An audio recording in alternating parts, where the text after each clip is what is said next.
aura scruté une nouvelle fois pour nous l'actualité telle relayée par les canards dans le parution.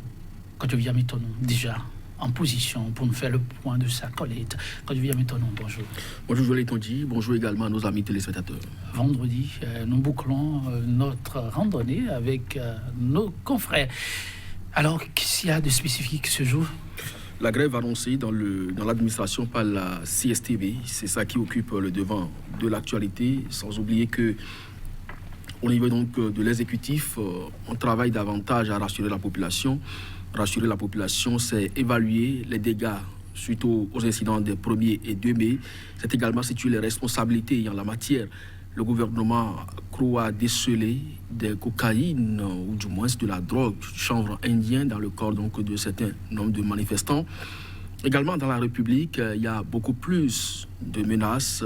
C'est la dépêche qui rapporte cela. Il y a effectivement des cellules terroristes qui travaillent dans le septentrion, donc dans le nord du pays, malgré le déploiement tout dernièrement de milliers de soldats avec des fantassins qui sont allés déloger soi-disant des terroristes dans la zone. Eh bien, il paraît qu'ils sont effectivement là et travaillent. Quand je viens maintenant que de sujets à développer, mais malheureusement, une fois encore, quand je viens maintenant, nous avons parcouru la une des journaux sans la nouvelle tribune. Oui. C'est devenu habituel, mais le fait qui est encore nouveau, c'est le délibéré qui, une fois encore, quand je viens maintenant, a été reporté au 16 mai. Nos confrères vont continuer par croiser les doigts. Nous observons de très loin vivre une période de chômage qui ne dit pas son nom, mais au-delà de cela, c'est la privation d'un certain nombre de lecteurs de ce qu'ils aiment bien faire. Le droit à l'information à travers la nouvelle tribune. Et cela fait partie donc du respect des principes démocratiques parce que même la Constitution l'a consacré, le peuple a droit à l'information et la vraie. Et le journal La Nouvelle Tribune faisait partie donc de ces canaux par lesquels les populations, aussi bien au plan local, donc au plan bénin qu'à l'international, pouvaient donc lire l'actualité du pays. Mais malheureusement, quand vous ne parlez pas, il faut avoir donc le courage de le dire. Quand vous ne parlez pas le même langage avec le pouvoir en place, on trouve toujours des alibis pour vous faire taire. Et faire taire aujourd'hui la Nouvelle Tribune, c'est la RAC qui s'est transformée en hache pour donc fendre à la limite les médias. Malheureusement, la Nouvelle Tribune aujourd'hui en fait les frais. À qui le tour? C'est une grosse interrogation. Une grosse interrogation. On va démarrer. Alors, ce matin, on démarre avec la dépêche qui, malgré tout, est toujours dans les kiosques. Et ce matin, il nous affiche donc un titre activité de cellules terroristes en direction du Bénin.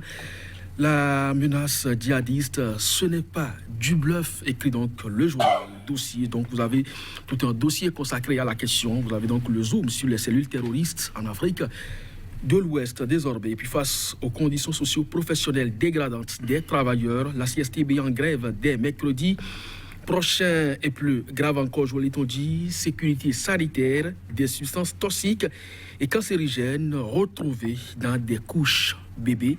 Donc lire le journal La Dépêche pour plus de précision. Le confrère de la matinée, suite aux violences post-électorales, la plateforme des OSC juge inopportun le silence de Patrice Talon. Elle fait par ailleurs des propositions concrètes à cet effet. Après Saka Fikara, Amisetou Afo-Djobo, convoqué au commissariat d'Abomey, Calavi, c'est bien sûr pour ce jour. Et puis, appel au dialogue du médiateur de la République. Quand Joseph Nyolonfon joue au sapeur-pompier, le médecin, après la mort, s'interroge le journal. Le nouvel observateur, conséquence de la crise post-électorale, l'armée divisée, le gouvernement dans un jour flou, le peuple berné, puis élection législative du 28 avril 2019. Combien ont-elles réellement coûté aux contribuables? Peut-on invalider le scrutin du 28 avril 2019? En tout cas, rien ne l'interdit, croit savoir le nouvel observateur. Le journal L'Émergent, Bénin face aux violences post-électorales. Maires et conseillers en bloc derrière le gouvernement pour le maintien de la paix. Et puis Félicien Gosset place l'entreprise Golden Wave sous la protection divine.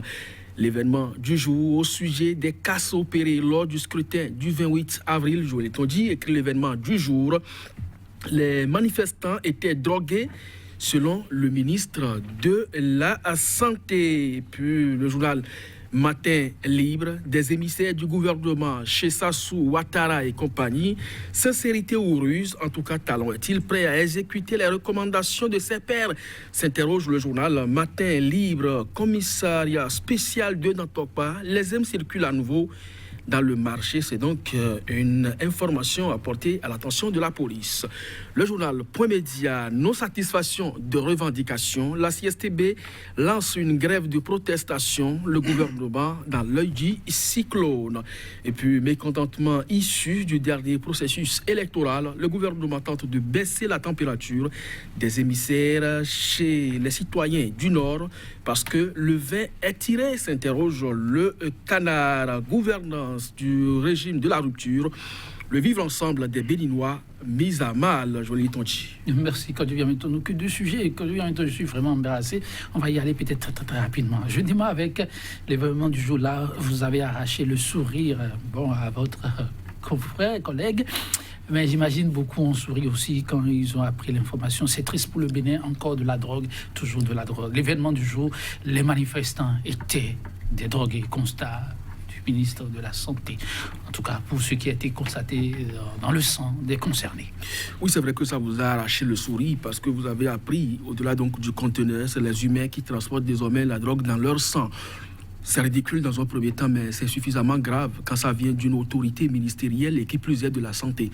Parce que le secret médical aurait voulu que ce soit peut-être un collège de ministres ou quand même des gens relevant du secteur judiciaire qui annoncent cette information-là. Où se trouve alors le secret médical lorsqu'un ministre de la Santé monte au créneau pour dire que des tests réalisés sur des individus relèvent de la présence de substances de cette nature dans leur corps.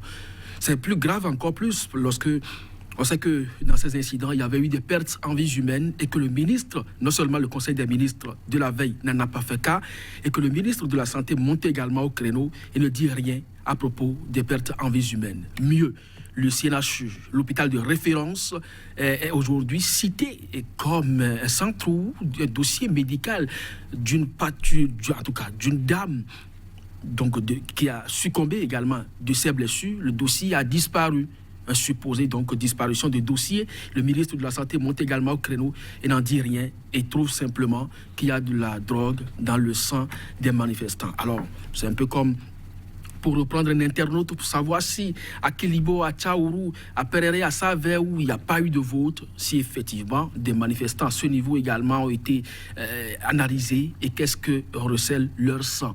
Et à moi de demander à la suite au ministre de la Santé que contenait également le sang des militaires qui ont fait usage d'armes réelles sur ces manifestants. Et mieux, le ministre va jusqu'à dire qu'ils sont insensibles à la douleur. Est-ce que cela voudra dire qu'ils ont été torturés au point où finalement on s'est demandé, mais finalement pourquoi et qu'est-ce que ceux-là ont dans leur sang pour qu'ils ne soient pas sensibles à la douleur?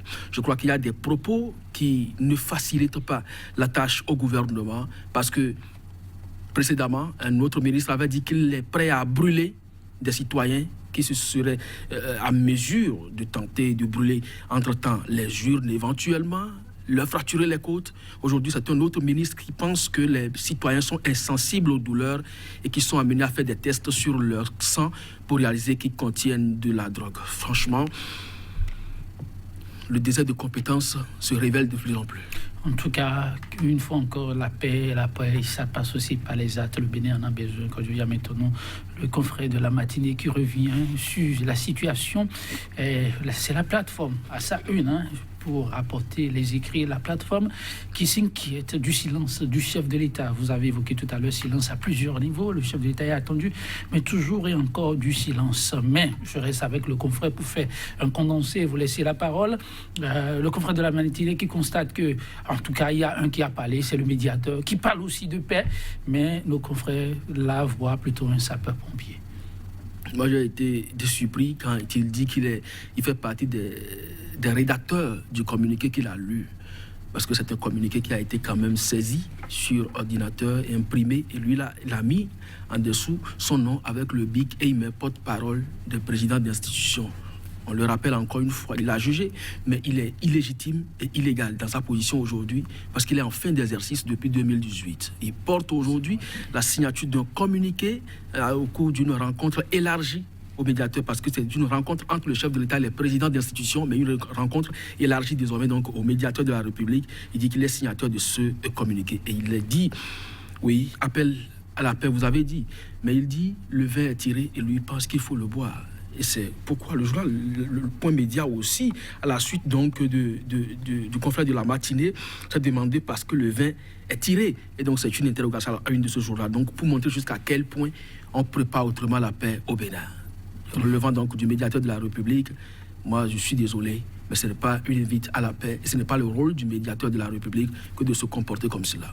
En tout cas, ce qui... Le médiateur trouve bon pour l'instant. Le chef de l'État, lui, c'est qu'il garde le silence, mais il agit. C'est Matin Libre qui rapporte les propos. Plusieurs émissaires envoyés dans plusieurs États, mais une interrogation avec nos confrères de Matin Libre. Sincérité dans la démarche ou ruse? De toutes les façons, moi je ne crois pas que ce soit la bonne trouvaille, ce qui se passe aujourd'hui. On a dit devant les diplomates qu'il n'y a pas de crise au Bénin, mais on court dans les capitales pour aller rencontrer Ouattara, Sassou Nguesso, Kaboré. C'est ridicule. La paix à ce que nous vivons aujourd'hui se trouve au Bénin. C'est le dialogue entre acteurs politiques et avec la classe de la société civile. Et c'est d'ailleurs la société civile qui a invité donc le président de la République à s'adresser donc à son peuple. On ne comprend pas son silence. Dépêcher aujourd'hui les ministres, ce n'est pas le Congo, Brazzaville qui va trouver la paix à ce qui se passe au Bénin. Merci à vous, Kodjovi Amétono. Mesdames et messieurs, on va s'en arrêter là tout en souhaitant pour le Bénin, oui, la paix, et avec tout ce qui va avec. Merci et à lundi.